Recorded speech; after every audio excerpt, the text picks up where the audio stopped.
السلام علیکم ورحمۃ اللہ وبرکاتہ۔ ایک دفعہ کا ذکر ہے کہ ایک عورت گوشت تقسیم کرنے والے کارخانے میں کام کر رہی تھی۔ ایک دن جب وہ اپنے کام کے شیڈول سے فارغ ہوئی تو وہ گوشت رکھنے کی کمرے سرد خانے چلی گئی کسی چیز کی معلومات کرنے، پر بدقسمتی سے دروازہ اس کے پیچھے بند ہو گیا اور وہ عورت بغیر کسی کی مدد کے اندر سرد خانے میں پھنس گئی۔ اس نے اپنی پوری زور سے چیخا چلایا، دروازہ پیٹا، لیکن اس کی آواز سننے والا وہاں کوئی نہیں تھا۔ اس کی سانسیں سردی کی وجہ سے رک رک کر آ رہی تھی۔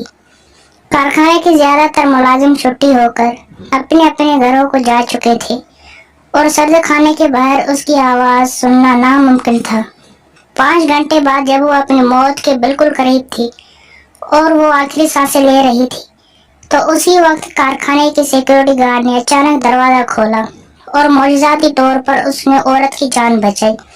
بعد میں اس عورت نے اس سیکورٹی گارڈ سے پوچھا کہ آپ نے کس طرح سرد خانے کا دروازہ کھولا، کیونکہ یہ آپ کی ذمہ داریوں میں شامل نہیں تھا۔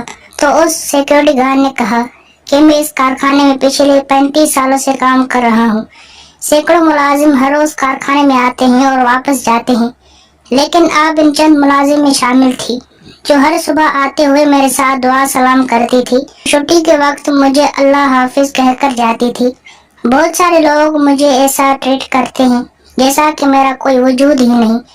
آج جب آپ صبح اپنی ڈیوٹی پر آئے تو آپ نے ہمیشہ کی طرح اچھے انداز میں مجھ سے صبح بخیر کہا، لیکن چھٹی کے وقت میں نے محسوس کیا کہ میں نے آج میں آپ کے اللہ حافظ کل ملاقات ہوگی والا جملہ نہیں سنا۔